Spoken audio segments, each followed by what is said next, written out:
네, 안녕하세요. 지속가능전략연구본부의 사회환경연구실 실장을 맡고 있는 정우현입니다. 네, 저 두 번째 꼭지로 정의로운 녹색 전환을 위한 정책과제라는 제목으로 나왔고요. 제가 하고 싶은 얘기는 이제 이번 세션이 이제 탄소 중립 사회고 이제 첫 번째 발표로 신동원 박사님이 이제 탄소 중립에 관한 정책과제를 쭉 훑어주셨고, 저는 이제 조금 더 큰 흐름에서 약간 더 큰 관점에서 한 두 발짝 더 물러난 정도의 관점에서 이제 좀 더 큰 흐름인 녹색 전환이라는 키워드로 좀 얘기를 말씀을 드려보고자 합니다. 예. 그래서 이제 녹색 전환을 이야기를 하고자 하는 것은 이제 그 배경은 그 두 가지 키워드로 말씀드릴 수 있을 것 같습니다. 인류세하고 뉴노멀로 말씀드릴 수 있는데요. 그러니까 지금 잘 아시다시피 이제 현재 말하자면 우리 현재 인류가 두 가지의 위기에 겪고 있는 상황이다라고 말씀드릴 수가 있고, 또 하나가 이제 기후 위기 아시다시피, 그리고 또 하나가 코로나, 이렇게 말씀드릴 수 있을 텐데요. 그 기후 위기는 이제 아시다시피 그 좀 더 이제 그 오랫동안 우리가 그 경고를 받아왔고 이런 일이 일어날 것이라고 좀 얘기를 계속 해왔음에도 불구하고 이제 여기까지 오게 된 이런 위기라고 할 수 있고, 이제 기후 위기의 원인은 잘 아시다시피 화석연료 의존 이런 것도부터 조금 더 크게 가면 사실은 기존의 어떤 환경 정책이 실패했다라고까지 얘기할 수 있는 그렇게 원인을 잡을 수 있을 거고, 그 얘기는 사실은 보다 근본적으로는 그러니까 그 기존의 이제 환경 정책이라는 게 되게 이제 포인트로 접근하는 그 좀 단편적인 접근을 해왔던 것이 결국은 이제 기후 위기라는 좀 커다랗고 근본적인 위기를 우리가 넘어서지 못하고 여기까지 온 그런 거라고 볼 수 있을 겁니다. 그러니까 보다 근본적으로는 우리가 이 경제 사회 시스템 자체에 이렇게 녹아 있는 성장 중심의 프레임, 그리고 이제 거기서 기인하는 우리의 시민 인식, 행동, 가치관, 그리고 이런 문화들, 이 모든 것들이 이제 결국 기후 위기의 원인이다, 이렇게까지도 볼 수 있을 거고요. 그리고 또 하나로 이제 위기로 말할 수 있는 이 코로나라는 것은 기후 위기에 비하면 굉장히 갑자기 다가왔지만 이제 코로나19 사태 지금 종식된다고 해도 그 이전으로 이제 바로 돌아가는 그런 것은 아닐 거라고 얘기를 하고 있죠. 그래서 지금 이 커다란 충격이 어떤 식으로든 흔적을 남겨서 이제 오려고 했던 변화를 앞당기는 게 됐건, 어떤 경로를 좀 이탈하게 해서 새로운 방향으로 나가게 하건, 그 뉴노멀 시대라는 게 올 거라고, 그러니까 새로운 패러다임의 변화가 정착이 될 거고, 우리의 전체적인 구조 인식이나 이런 것들에서 많은 변화가 있을 거라는 얘기를 많이 하고 있습니다. 그래서 현재 어떤 전환의 시점이다라는 얘기를 많이 하고, 그 전환은 두 가지 키워드, 인류세의 도래하고 이제 뉴노멀 시대로 가는 그런 전환이다라고 말씀을 드릴 수가 있고요. 그래서 이런 상황에서 이제 우리가 녹색 전환을 이야기를 하고 있고 실제로 이미 이제 시작이 되고 있는 것 같습니다.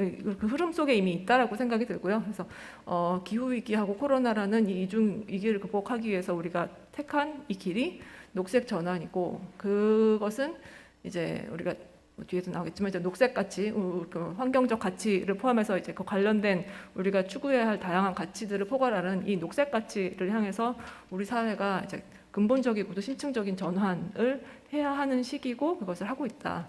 그리고 이제 최근에 이제 코로나 이후로 조금 더 실질적으로 더 표면화된 이 그린 뉴딜 정책, 탄소 중립 정책, 이런 것도 결국은 큰 녹색 전환의 흐름 안에 있다라고 말씀을 드릴 수 있을 거고요. 그래서 네, 이런 그 흐름을 녹색 전환이라고 말씀을 드리면서 얘기를 해보겠습니다. 그래서 녹색 전환이라는 얘기를 그쵸, 몇 년 전부터 계속 하고 있는데 사실 좀 와닿지 않는다, 이런 말씀도 좀 많이 하세요. 그래서 사실은 이렇게 따지자면 그렇게 어려운 얘기는 아닐 수 있는데, 이제 그런 녹색 가치가 이제 경제, 산업, 노동, 이런 문화 등 사회 전반에 걸쳐서 주류화되고 내면화된 사회로의 전환을 추구를 한다. 우리는 그런 얘기고, 이제 그렇게 해서 우리가 도달한 사회를 녹색 사회라고 얘기를 하는 거죠. 그래서 녹색 전환에 관해서 사실 저기 이제 그림에 있는 녹색 전환 책이 저희 사회환경연구실하고 환경부하고 좀 공동으로 작업을 해서 편저를 해서 낸 책인데, 이제 저기도 이제 녹색 전환에 관한 얘기가 많이 나오고, 이제 예, 또 다양한 정의들이 있고, 또 잘 아시다시피 이제 전 그 환경부 장관 조명래 장관님께서 녹색 전환 키워드를 참 많이 얘기를 하셨고, 이제 그 좀 뭐 이를테면 경제, 사회, 문화 등 모든 분야의 환경 가치를 내재화하는 근본적인 변화 같은 얘기를 하셨습니다. 이런 개념의 녹색 전환이고, 이제 이런 말씀을 드리는 이유는 우리가 녹색 전환을 통해서 우리가 무엇을 추구하고자 하느냐 이 얘기를 해보자면, 이게 발표하고 좀 연관된 지금 현재 추진 중인 그 연구 과제가 있는데, 거기서 조금 더 이런 부분은 자세히 다루겠지만, 이제 녹색 전환이라는 거하고 좀 유사한 그 맥을 같이 하는 몇 가지 전환 담론들이 있고요. 뭐 보시다시피 이제 지속 가능 발전도 상당히 유사하고, 이제 생태적 현대화라든지 뭐 탈성장론도 어느 정도 좀 같은 연장선상에 있다고 하겠습니다. 그 중에서도 이제 그 많이들 익숙하시니까 지속 가능 발전에 하고 이제 빗대서 얘기를 하면은 가장 좀 얘기가 잘 되는 것 같습니다. 그래서 지속 가능 발전에서 우리가 지향하는 게 이제 좀 우리가 인류가 추구해야 할 모든 가치를 다 포괄하는 그런 방향으로 가듯이, 이제 그 얘기를 하자면, 예, 이제 녹색 전환이 지향한 녹색 가치라는 거는 그 지속 가능 가치보다는 조금 더 환경에 중점이 있다라는 거는 좀 분명한 것 같고, 이제 환경에 중점을 두되 이제 기존의 이제 그 환경 정책이 이제 약간 좀 파편화된 뭐 이제 매체별로 오염 최소화를 한다든지 생태보전 이런 식으로 접근했던 거에 비하자면, 거기에 연관된 뭐 다른 같이 추구할 수 있는 가치, 그리고 우리가 놓쳐서는 안 될 가치들을 다 빠짐없이 이제 같이 통합적으로 총체적으로 추구를 하자는 것이라고 말할 수 있을 것 같고요. 정의, 인권, 뭐 그리고 그 환경 정책 뭐 하는 방법에 관한 뭐 시민 참여 거버넌스 같은 것들도 다 이제 통합적으로 추구하는 그런 사회를 우리는 지향을 해야 된다라는 얘기고요. 지속 가능 발전하고 한번 비교를 해보자면, 이제 밑에 있는 그림이 잘 보이시는지 모르겠지만, 이제 한국 그 KSDG에 나타난 그 드러나는 이제 가치들을 제가 쭉 보면서 한번 그 뿌려봤거든요. 제가 그 환경, 뭐 경제, 사회 이런 식으로 좀 제가 의미로 이렇게 뿌려봤는데, 결국에 이제 그 우리가 이렇게 추구해야 되는 가치들이 이렇게 다 이렇게 드러나잖아요. 그러니까 저쪽에서 환경에 관한 가치뿐만 아니라 연관된 뭐 사회적 가치, 뭐 정의라든지 이제 거버넌스라든지 뭐 이제 뭐 안전, 뭐 불평등, 포용 이런 것들, 정보 투명성, 시민 참여 그런 것들이 다 들어가는 뭐 그런 가치라고 할 수 있을 것입니다. 그래서 탄소 중립 사회라는 세션 주제로 다시 돌아오면, 이제 탄소 중립 사회, 탄소 중립을 우리가 중점적으로 지금 지향을 하고 있지만, 이제 그 안에서 연관된 다른 가치들, 그러니까 그 탄소 중립을 우리가 지향을 하면서 이제 탄소 배출 저감, 에너지 전환, 그리고 산업 구조의 전환 같은 굉장히 다양한 그리고 그 중요한 과제들을 추진을 해나가야 되는데, 그 안에서 이제 그 과정에서 약간 희생될 가능성이 있는 가치들도 있고, 뭐 정의라든지 뭐 인권 노동 같은 것도 우리가 빠지지 않고 좀 같이 손을 잡고 가야 된다. 시민 참여, 거버넌스 이런 과제들을 말을 할 수 있을 것 같고요. 그리고 특히 이제 현재 탄소 중립에서 특히 이제 대표적 이슈가 되고 있는 것들이 두 가지가 있어서 그 얘기를 조금만 더 자세히 해보려고 합니다. 그래서 첫 번째가 이제 정의로운 전환, 그 공정 전환이라고 많이 하죠. 그래서 그 산업 전환에 따른 부담을 사회적으로 공평하게 분담하는 공정 전환의 이슈가 있고, 또 하나가 이제 그 재생에너지를 늘리면서 이제 사업 추진 단계에서 지역 갈등, 주민 갈등이 많이 발생하는 농록 갈등을 어떻게 해소할 것인가, 이런 두 가지 이슈를 할 수 있겠습니다. 첫 번째로 이제 정의로운 전환은 아시다시피 이제 탄소 중립을 위한 그 산업 구조 전환에서 이제 그 특정 산업이 이제 그 침체가 돼야 되는 그런 상황에서 특정 계층 뭐 혹은 산업 혹은 그 산업을 바탕으로 먹고 사는 지역이 피해가 집중되는 그런 상황이 발생할 수 있기 때문에, 특히 이제 우리가 지금 탄소 중립을 상당한 속도로 좀 좀 속도를 붙여서 추진을 할 수밖에 하고자 하는 상황이기 때문에 그런 상황에서 이제 그 변화가 굉장히 급격할 것이 예상이 되고 그렇다면 뭐 대량 실업, 지역 경제 침체 같은 게 좀 상당히 부작용이 크게 나타날 수도 있기 때문에 이제 그런 피해를 좀 취약계층에 몰리지 않게 사회적으로 분담하고 또 너무 급격한 변화에 따른 부작용을 최소화하기 위한 완화책을 같이 가져가야 된다라는 취지이고요. 그리고 실제로 이제 그 탄소 중립 정책들이 구체화되면서 이제 많이 반영이 되고 있습니다. 실은 그러니까 이제 2050 탄소 중립 추진 전략을 만들었을 때 3대 정책 방향 중에 하나가 공정 전환으로 포함되기도 했고 이제 그 이후에도 산업 구조에 대응한 뭐 공정한 노동 전환 지원 방안이라고 꽤 좀 디테일한 방안이 더 후속으로 나오기도 했고 그리고 탄소 중립 기본법 입법할 때도 이제 정의로운 전환이라는 게 한 장으로 챕터로 통째로 들어가면서 꽤나 이제 법적 근거는 지금 마련되고 있는 상황이고요. 탄소 중립 기본법에서 보시면은 뭐 기후위기 사회안전망 이런 식으로 이제 취약계층에 관한 불평등 심화 뭐 현황 파악하고 지원한다 뭐 이런 그 근거도 들어갔고 어떤 특정한 지역이 이제 피해가 많이 들 것 같을 때 이제 그걸 특별지구로 지정해서 그 지역 단위의 어떤 지원을 할 수 있는 근거도 마련이 돼 있고 또 사업 전환의 지원은 이제 기업체 단위에서 사업 전환이 필요한 것을 지원하는 근거 그리고 자산 손실 위험의 최소화 그리고 투자자 보호를 위한 정보 공개 뭐 이런 것도 있고 또 절차적인 면들 그 국민 참여 보장을 위한 국민 참여 보장하는 그런 것도 들어 있고 또 이익 공유에 관한 협동조합 활성화 그리고 이제 이행 조직에 관한 정의로운 전환 지원센터의 설립 같은 법적 근거들은 지금 어느 정도 마련이 되고 있고요. 이제 법 시행한 지가 입법된 지가 그렇게 오래되진 않아서 이제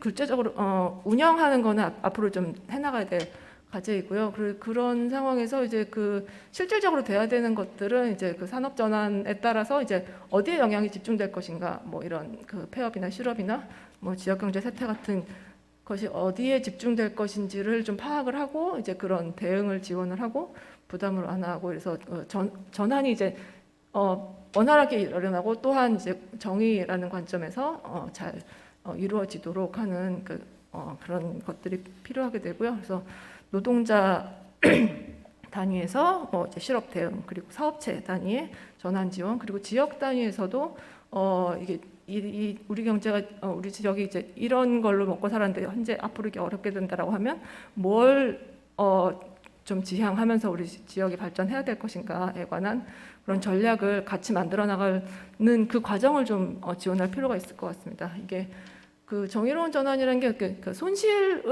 발생한 손실을 메꿔준다라는 그런 보상의 개념보다는 이게 뭐 우리가 사실 뭐 실업급여를 구직급여라고 부르는 그런 취지가 있지 않습니까?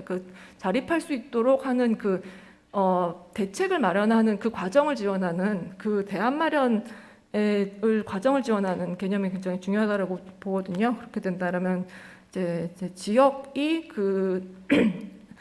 지역민들이 의견을 모아서 우리 지역은 앞으로 뭐를 지향할 것인가에 관한 그런 대안을 마련하는 그 과정을 지원하는 것 중요하다고 생각하고 그 과정에서 이제 지역민들의 사회적 대화나 그런 참여적 과정을 운영을 할 필요가 있을 것 같은 다른 것들은 이제 법이나 이런 데 좀 많이 반영이 되는데 이 부분은 조금 아직 미진한 것 같아서 좀 보완이 됐으면 좋겠습니다. 그리고 두 번째가 이제 농록 갈등 문제입니다. 이제 에너지 전환이 워낙 이제 탄소 중립에서 중요한 과제고 이제 그거를 굉장히 열심히 추진을 하고 있는데 이렇게 지역 단위에서 이제 재생에너지 사업이 늘어나면 늘어날수록 관련된 민원이나 갈등도 이제 그래프에서 보시다시피 최근에 굉장히 늘어나고 있는 상황입니다. 그래서 에너지 사업의 지역 수용성 확보가 굉장히 중요해지는 상황이고 이제 특히 이제 이런 부분도 좀 재밌는 게 이제 기존의 환경 갈등이라는 게 개발대 보전,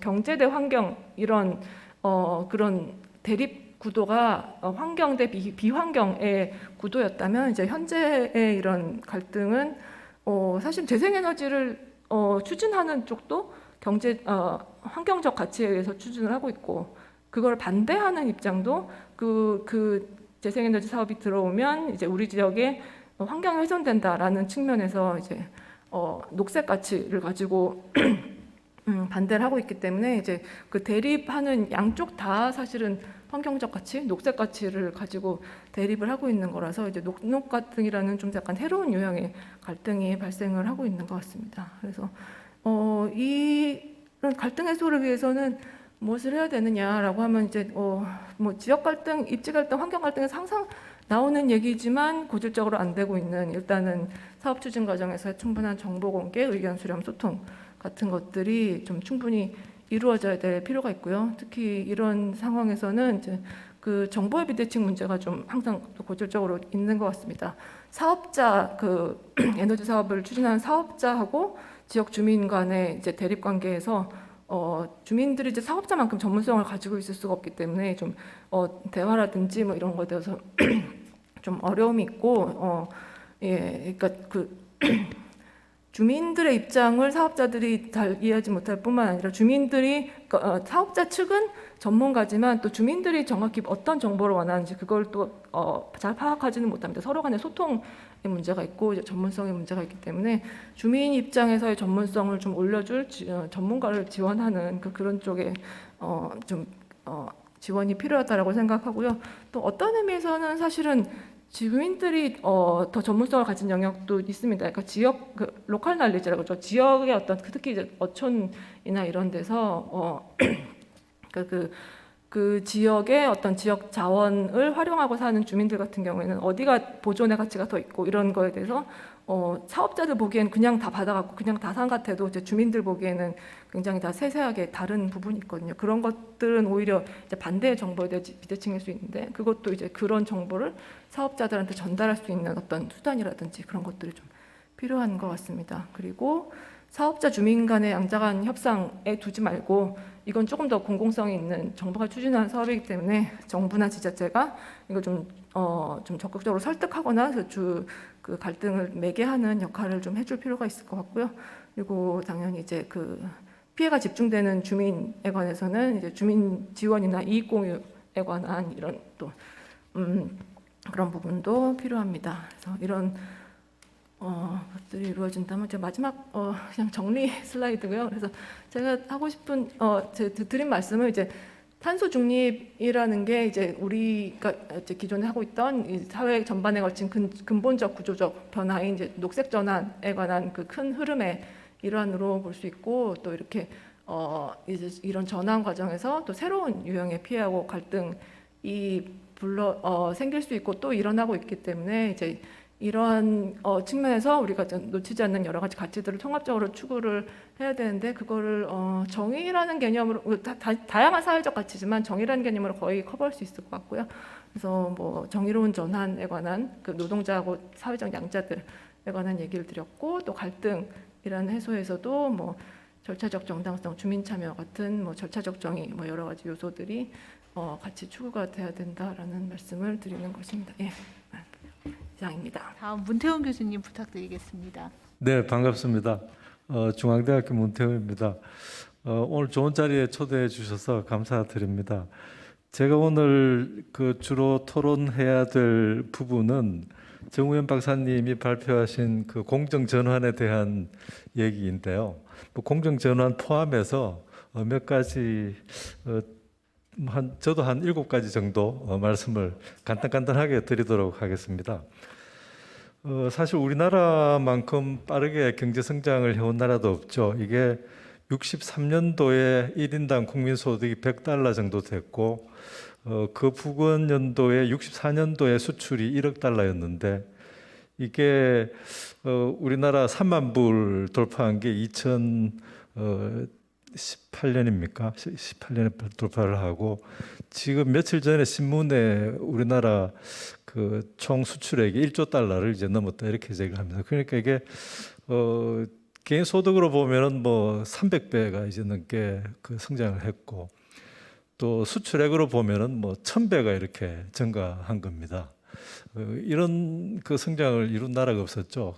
그렇지만 이런 빠른 성장을 한 결과가 이제 뭐 우리 이 생활의 그 삶의 질이라든지 또 경제력이라는 게 굉장히 파격적으로 높아진 건 사실이지만 워낙 짧은 기간에 이제 이게 추진이 되어 왔기 때문에 그동안 우리가 치루어야 할 비용들을 이제 치르지 않고 있다가 지금 이제 한꺼번에 치르고 있는 상황에 직면하고 있는 게 아닌가 이런 생각이 이제 듭니다.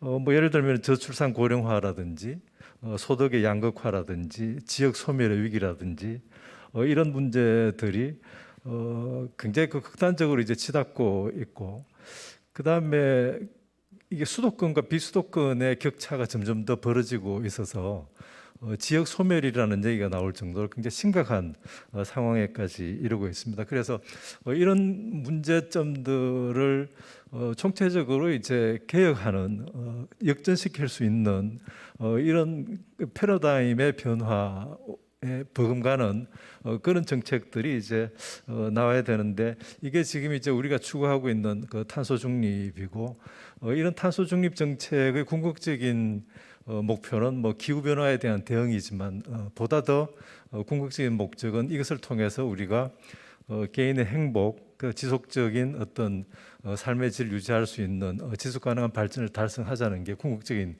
목표고 이제 비전이 돼야 될 것이다, 이렇게 이제 봅니다. 이렇게 보면은 정부 정책이 얼마만큼이나 파격적으로 전환할 것인가에 대해서 이 공정 전환과 관련해서 이제 몇 가지 말씀을 이제 드려 보면은, 지금 말씀을 드렸듯이 수도권과 비수도권의 격차를 어떻게 해서라도 이 줄여 나가야 되는데, 지금 지방자치에 대한 얘기들을 이제 많이 하고 계시고, 지금 김정인 교수님도 이제 지방자치단체가 굉장히 중요하다는 얘기를 했는데, 지금까지 우리는 지방자치 제도를 뭐 1994년도부터 본격적으로 시작했다고 하면 지금 이제 뭐 거의 30년이 이제 올해가 되는 그런 시기인데요. 그동안 지방에 대한 분권화가, 분산화는 이루어졌지만 분권화는 거의 이루어지지 않아서 지방에서 무엇을 하려고 하면은 재원과 인사권과 조직권이 없기 때문에 굉장히 이제 한계에 부닥치고 있는, 그래서 우리나라 200개가 넘는 지방자치단체가 굉장히 다양한 창의적인 시도를 할 수 있는 그 가능성을 원천적으로 지금 막고 있는 것이 우리나라의 시스템이다, 이렇게 이제 볼 수가 있어서 이런 문제들이 좀 파격적으로 완화가 돼야 된다. 그럼에도 불구하고 지금 코로나19를 거치면서 그동안 그나마 약간의 분권화되었던 지방자치단체들의 권한이 다시 역진적으로 중앙으로 흡수되고 있는 것이 아닌가, 이런 생각을 이제 할 수가 있겠고, 환경정책 분야에서도 통합환경관리라는 제도 때문에 이게 다시 지방의 일정 규모 이상의 이 업체, 배출업체들이나 이 생산업체들이 환경부 장관의 관리를 받아야 되는 이런 식으로 다시 역진하고 있는 이런 모습들을 이제 보여주고 있습니다. 그래서 이런 그 큰 어떤 그 틀에서의 이 공정 전환에 따르는 조치들이 취해지지 않으면은 굉장히 작은 가지들에 있는 작은 그 불공정 전환 같은 것들은 더 심해질 것이다. 왜냐하면은 이게 지금 ICBM이라는 얘기가 요 근래 신문 기사에 나오는 거 보고 내가 굉장히 재밌게 생각을 했는데, 이게 우리 대륙간 뭐 탄도 미사일이 아니고 뭐 인터넷하고 컴퓨팅, 클라우딩, 그 다음에 이제 빅데이터, 모바일, 이거 네 개가 융합이 되어서 돌아가는 이 시대에 이런 그 이 지역 격차라든지 개인 간의 어떤 양극화는 점점 더 심해질 것이다. 이런 가운데서 우리가 탄소 중립을 달성을 해야 되는데, 이 탄소 중립이 가지고 오는 영향력이 이 양극화와 이 그 소득의 어떤 이 그 극단적인 편차, 이런 것들이 더 커질 것이라는 것이 이제 우리가 일반적으로 이제 예상하는 그 미래 모습이다, 이렇게 볼 수가 있겠습니다. 그래서 이런 것들이 이제 개별적인 차원에서 이제 그 완화를 시키려고 하면 가장 중요한 것은 저는 수도권과 비수도권의 격차를 줄이는 이런 약간의 거시적인 정책 밑에 수준에서 이제 마이크로 레벨에서 이제 개인적인 문제들이 이제 들어가게 되면은 교육이 굉장히 중요하다. 그래서 이 4차 산업혁명하고 탈탄소에 대응하는 이런 인재들을 길러낼 수 있는 교육이 굉장히 중요한데, 지금 우리나라의 대학 교육 정책으로는 이런 문제들을 해소할 길이 굉장히 요원해 보입니다. 그래서 아주 파격적인 그 대학 대학 정책이 변화가 돼야 될 것이고 지원도 이제 돼야 될 것이고 교육부의 대학에 대한 간섭이 굉장히 줄어들어야 될 걸로 그렇게 생각을 합니다. 그다음에 이제 직업 훈련 같은 것들이 굉장히 필요하죠. 우리 저는 뭐 히든 피겨스 이 영화를 굉장히 재밌게 본 적이 있었는데 여기서 보면은 아폴로 우주선을 이 달에 보낼 때 그때 처음 ICBM IBM 컴퓨터가 이제 나오는데 대규모 실직의 이 위기에 처해 있던 사람들이 이제 미리 컴퓨터를 배운 사람들 또 스스로 체득한 사람이 이제 그것을 다른 사람들에게 이제 교육을 시켜주면서 이제 일자리를 유지를 해 나가는 이런 모습을 본 적이 있었는데 이 직업 훈련과 대학 교육 굉장히 중요한 이런 부분이 굉장히 강화돼야 될 부분이 아닌가 이런 생각이 이제 들고요. 그 다음에 그 정책과 제도 간의 정합성이라는 게 굉장히 중요하게 이제 계속 지적이 되고 있는데 이제는 어느 한 부처에서 해결할 수 있는 그 문제가 이제 없습니다. 그래서 이게 완전히 대부처 쪽으로 가든지 그렇지 않으면은 그 소부처주의의 조직을 유지를 하더라도 협력을 촉진할 수 있는 그런 협동 프로그램이 굉장히 발달이 돼야 되는데 우리는 지금 상태에서는 이 부처주의가 워낙 강해서 관련된 기능들을 가급적이면 한 부처에 몰아넣는 이런 식의 파격적인 계획이 좀 필요하지 않을까 이런 생각을 합니다. 그래서 요 근래 이제 나오는 얘기들도 보면은 기후, 에너지부 이런 얘기들이 나오는 그 신문지상에 보도가 되고 있는 것도 있는데 저는 이런 것들은 굉장히 좀 그 기존의 패러다임에서 여전히 벗어나지 못하는 그런 그 접근이 아닌가 이런 생각을 합니다. 왜냐하면은 기후 변화에 대응하는 에너지 정책이라고 하는 것이 산업 정책의 일환으로 싸고 풍부한 에너지를 무제한 공급하는 것이 주된 이제 정책이었는데 이제 에너지 정책의 패러다임이 기후와 탄소 중립에 대응하는 정책의 관점에서 보면 완전히 판 자체가 바뀌어야 되는 그런 정책인데 여전히 같은 그 조직 이 개편에 접근을 하고 있는 그런 모습을 보여주고 있어서 좀 아쉽다는 생각이 듭니다. 이런 점에서 보면은 우리가 프랑스의 사례들을 좀 참고를 할 필요가 있을 것 같은데요. 최근에 이제 다시 파리 시장에 재선이 되었던 이달고 시장 같은 경우를 보면은 굉장히 생태 문명에 대한 공약을 중심으로 해가지고 다시 재선에 성공한 사람입니다. 근데 이 이달고 시장 같은 경우에는 아주 파격적인 이 정책 공약을 하는데 파리 시내에 가급적이면은 이 도로를 없애고 사람들이 다 걸어 다닐 수 있는 이런 그 시를 만들겠다는 공약을 이제 하고 또 세느강변에 있는 강변 도로를 사람들이 산책하는 길로 만들겠다는 이런 공약을 해서 이런 공약으로 시민들이 이제 지지를 이제 받게 됩니다. 그리고 이제 다시 시장에 그 선출이 이제 되게 되는데 이거 파리 시장뿐만 아니라 그 프랑스의 이 환경부의 조직을 보면은 이것도 굉장히 파격적입니다. 우리는 보통 환경부 같으면은 환경부에서 이 환경 오염의 그 물질 배출하는 걸 억제를 한다든지 환경의 질을 개선한다든지 이 정도의 굉장히 엔도파이프식의 정책에 머물러 있는데 여기서는 굉장히 대부처주의로서 어떤 기능까지 다 가지고 있느냐고 하면은 기후 변화에 대한 문제, 에너지 문제, 국토 문제, 주택 문제, 환경 문제 다 가지고 있습니다. 여기서 한 부처에서.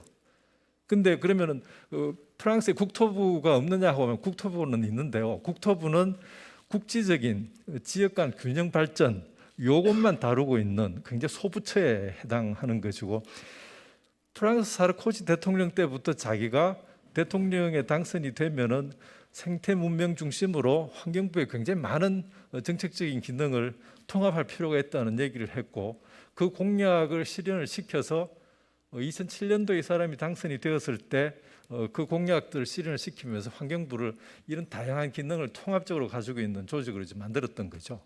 그래서 이런 것들도 우리가 좀 적극적으로 고려를 해보면서 이 기후 변화에 관련되는 거버넌스 시스템을 좀 생각해 볼 필요가 있지 않겠나 이런 생각을 합니다. 그리고 마지막으로 한 가지만 더 말씀을 드리면은요, 공정 전환에 있어서 여러 가지의 어떤 일자리 문제들을 주로 이제 접근하는 것도 굉장히 중요하겠지만 조금 더 큰 차원에서 보면은 우리 그 UN SDG하고 KSDG에서 이제 1번부터 17번까지 이제 목표가 있고 이걸 우리가 5P로 또 나누잖아요. 그러면은 결국 5P 중에서도 P가 제일 핵심이 이제 되는 거거든요.